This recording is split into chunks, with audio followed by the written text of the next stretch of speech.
اعوذ باللہ من الشیطان الرجیم، بسم اللہ الرحمن الرحیم۔ السلام علیکم جی، کیا حال ہے سب کا؟ میں الحمدللہ ٹھیک ٹھاک۔ آج میں ایک لیڈیز کے لیے ٹاپک لے کے آئی ہوں جس پہ میرے خیال سے کہ اس کے بارے میں انفارمیشن ہونا ضروری ہے سب کے لیے، اور یہ ٹاپک ہے حیض کے بارے میں، پیریڈس کے بارے میں، اس کے بارے میں کہ اس میں آپ کو کیا کرنا چاہیے، کیا نہیں کرنا چاہیے ہمارے اسلام کے مطابق، ہمارے مذہب میں کیا کیا اس کی حد بندیاں کی گئی ہیں۔ بہت سی خواتین ہیں جن کو بہت زیادہ ڈیٹیلز کا نہیں پتہ، اور وہ کافی کچھ اندر غلطیاں کر جاتی ہیں، اور کئی جو ہیں وہ بہت زیادہ سینسٹیو ہو جاتی ہیں اس بارے میں، جو نہیں کرنا چاہیے وہ بھی کرتے ہیں۔ چلیں جی ٹاپک کو سٹارٹ کرتے ہیں۔ سب سے پہلے تو حیض کیا ہے؟ خواتین کے لیے مہینے کے وہ مخصوص دن جن میں وہ ناپاک ہوتی ہیں، اور یہ عمل جو ہے یہ اللہ تعالیٰ کی طرف سے آدم کی بیٹیوں کے لیے رہتی دنیا تک لکھ دیا گیا ہے۔ اگر کوئی عورت جاتی ہے حج یا عمرہ کے لیے اور اس کو وہاں پہ حیض سٹارٹ ہو جاتا ہے تو اس کے لیے یہ بیان کیا گیا ہے۔ ایک روایت ہے، حضرت عائشہ رضی اللہ تعالیٰ عنہ سے روایت ہے، انہوں نے فرمایا کہ ہم سب مدینہ منورہ سے صرف حج کے ارادے سے نکلے، اور جب مقام صرف پر پہنچے تو مجھے حیض آ گیا۔ رسول اللہ صلی اللہ علیہ وسلم میرے پاس تشریف لائے تو میں رو رہی تھی۔ آپ صلی اللہ علیہ وسلم نے فرمایا، تمہارا کیا حال ہے؟ کیا تجھے حیض آ گیا ہے؟ میں نے عرض کیا، جی ہاں۔ آپ نے فرمایا کہ یہ امر تو اللہ تعالیٰ نے حضرت آدم علیہ السلام کی بیٹیوں پر لکھ دیا ہے، اس لیے حاجیوں کے سب کام کرتی رہو، البتہ کعبہ کا طواف نہ کرنا۔ آپ سارے مناسک کر سکتے ہیں سوائے کعبہ کے طواف کے۔ عائشہ رضی اللہ تعالیٰ عنہا نے فرمایا، رسول اللہ صلی اللہ علیہ وسلم نے اپنی بیویوں کی طرف سے ایک گائے کی قربانی دی۔ معلوم ہوا کہ حائضہ عورت بیت اللہ کے طواف کے علاوہ دیگر مناسک حج ادا کرنے کی پابند ہے۔ کوئی بھی عورت جس کو حیض ہے اس کا وجود ناپاک نہیں ہوتا، جیسے کہ یہ ایک روایت ہے، حضرت عائشہ رضی اللہ تعالیٰ عنہا انہوں نے فرمایا کہ رسول اللہ صلی اللہ علیہ وسلم میری گود میں تکیہ لگا لیتے تھے جب کہ میں حیض سے ہوتی تھی، اور پھر قرآن مجید تلاوت فرماتے تھے۔ حائضہ عورت اور جنبی مرد قرآن مجید کو ہاتھ نہیں لگا سکتے، البتہ ان کی گود میں تکیہ لگا کر قرآن پڑھنا الگ چیز ہے۔ جیسے کہ ہمارے عام یہاں پہ یہ کہا جاتا ہے کہ اگر کسی کو پیریڈ آئے ہوئے ہیں یا حیض آیا ہوا ہے، اس نے اوپر دوپٹہ لیا ہے یا کوئی اس طرح کا کپڑا پہنا ہے تو وہ دوبارہ دھوئے بغیر آپ یوز نہیں کر سکتے، جبکہ یہ غلط چیز ہے۔ اگر آپ کہ وہاں پہ کوئی سپاٹ بھی لگ گیا ہے تو آپ اتنا سا سپاٹ والا حصہ بھی دھو کے وہ پاک ہو جاتا ہے، آپ اس کو یوز کر سکتے ہیں نماز پڑھنے کے لیے۔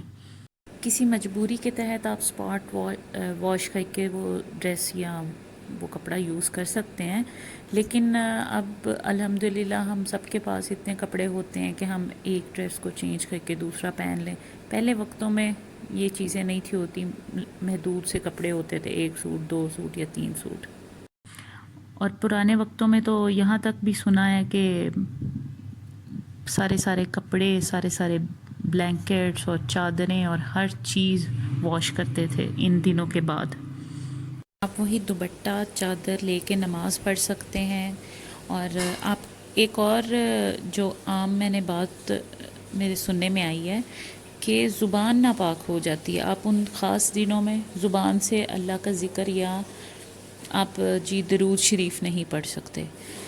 مجھے سمجھ نہیں آتی کہ انسان نے زبان کیسے ناپاک ہو سکتی ہے۔ آپ اپنی زبان سے اللہ کا ذکر اذکار کر سکتے ہیں، ان دنوں میں تو اسپیشلی ضرور کریں۔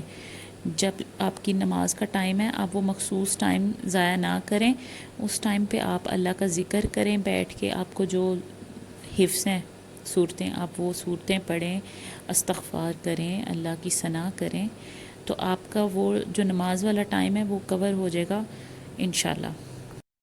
حضرت عائشہ رضی اللہ تعالیٰ عنہ سے روایت ہے کہ نبی صلی اللہ علیہ وسلم کے ہمراہ آپ کی ایک اہلیہ نے اعتکاف کیا، حالانکہ انہیں استحاضہ کی بیماری تھی اور وہ اکثر خون دیکھتی رہتی، اور عام طور پر وہ اپنے نیچے خون کی وجہ سے تشت رکھ لیا کرتی تھی۔ اب کچھ فیمیلز ہیں ان کو یہ بیماری ہوتی ہے، ان کا یہ پرابلم ہوتا ہے کہ ان کو سارے مہینے میں چھوٹی چھوٹی سپاٹنگ ہوتی رہتی ہے، جو کہ ہم اس کو پیریڈز کی طور پہ نہیں لیتے، یہ بیماری کے طور پہ ہی لیا جاتا ہے، جس میں آپ نماز روزہ وغیرہ رکھ سکتے ہیں۔ اعتکاف، ادھر اعتکاف کی بات ہوئی ہے۔ آگے ہے کہ جب بھی آپ حیض کے غسل کریں تو اس کے بعد خوشبو لازمی لگائیں۔ ہمارے برصغیر کی بیشتر عورتیں اس امر نبوی کو نظر انداز کر دیتی ہیں۔ حیض سے فراغت کے بعد کراہت اور نفرت کو دور کرنے کے لیے خوشبو کو ضروری استعمال کریں۔ ایک جو بہت امپورٹنٹ پوائنٹ کہ جو پیریڈز کے دنوں میں ہماری نمازیں مس ہو جاتی ہیں، ان کی قضا ہے کہ نہیں ہے؟ نمازوں کی قضا نہیں ہے، لیکن روزے کی قضا ہے۔ روزہ آپ جب بھی اگلے مہینے فارغ ہوتے ہیں تو آپ روزے ساتھ رکھیں جو آپ کے چھوٹ گئے ہیں، لیکن نمازوں کی قضا نہیں ہے۔ یہاں پہ ایک روایت بھی سن لیں۔ حضرت عائشہ رضی اللہ تعالیٰ عنہ سے دوسری روایت ہے، ایک عورت نے ان سے پوچھا کہ کیا ہمیں ایام طہارت کی نمازیں کافی ہیں، حیض کی نمازوں کی قضا ضروری نہیں؟ حضرت عائشہ نے فرمایا، تم حروریہ معلوم ہوتی ہو، ہمیں نبی کریم صلی اللہ علیہ وسلم کے زمانے میں حیض آتا تو آپ ہمیں نماز کی قضا کا حکم نہیں دیتے تھے یا فرمایا کہ ہم قضا نہیں پڑھتے تھے۔ ایک روایت حیض کے بارے میں یہ بھی ہے، حضرت ام سلمہ سے حیض کے متعلق حدیث پوچھی گئی جس میں وہ بحالت حیض نبی صلی اللہ علیہ وسلم کے ساتھ ایک چادر میں لیٹی ہوتی تھیں، اور اس میں یہ بھی بیان کیا گیا ہے نبی صلی اللہ علیہ وسلم روزے کی حالت میں ان کے ساتھ بوس و کنار کرتے تھے۔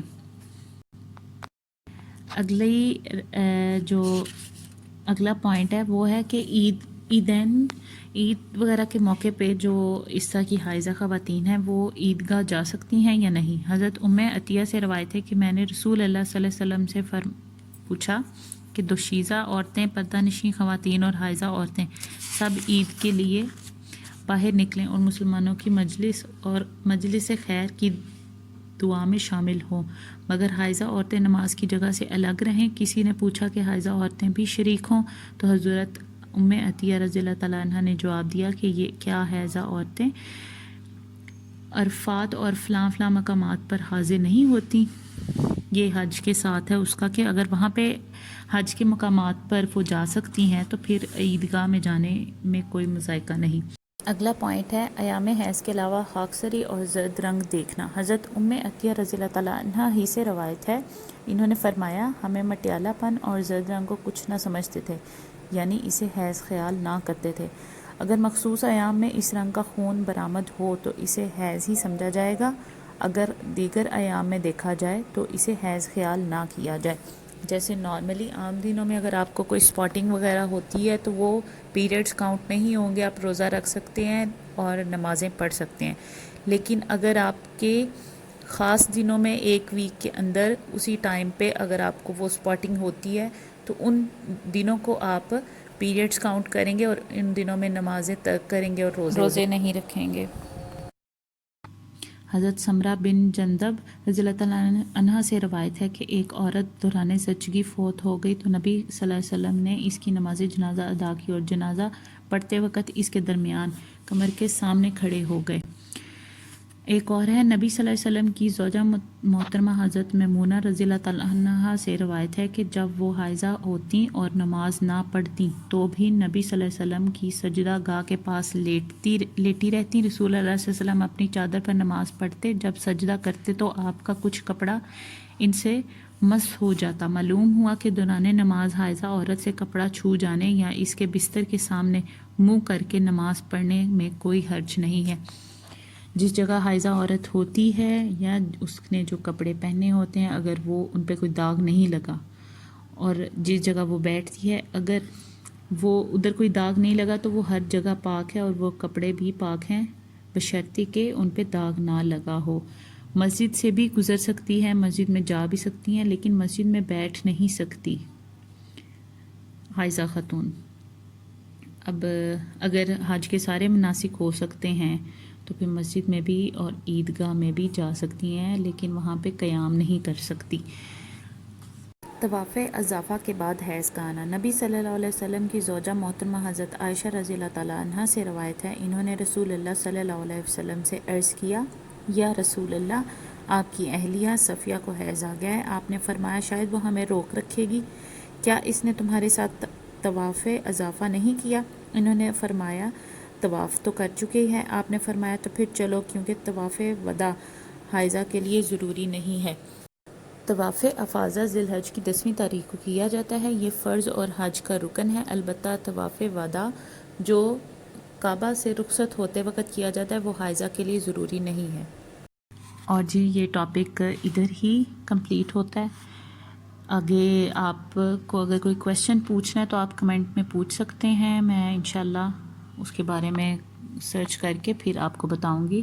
اور چینل کو لائک کریں، سبسکرائب کریں اور بیل آئیکن کو ضرور پریس کریں، اور اپنے پیاروں سے اس ٹاپک کو، اپنی پیاری بہنوں سے، ماؤں سے، جتنی بھی آپ کی فیمیلز ریلیٹیوز ہیں یا فرینڈز ہیں، سب سے ضرور شیئر کریں، تاکہ اگر کسی کا کوئی مسئلہ ہے اس طرح کا اس کو انفارمیشن مل جائے گی۔ اچھا جی، دعاؤں میں ضرور یاد رکھیے گا، اپنا خیال رکھیے گا۔ اللہ حافظ۔ الحمدللہ۔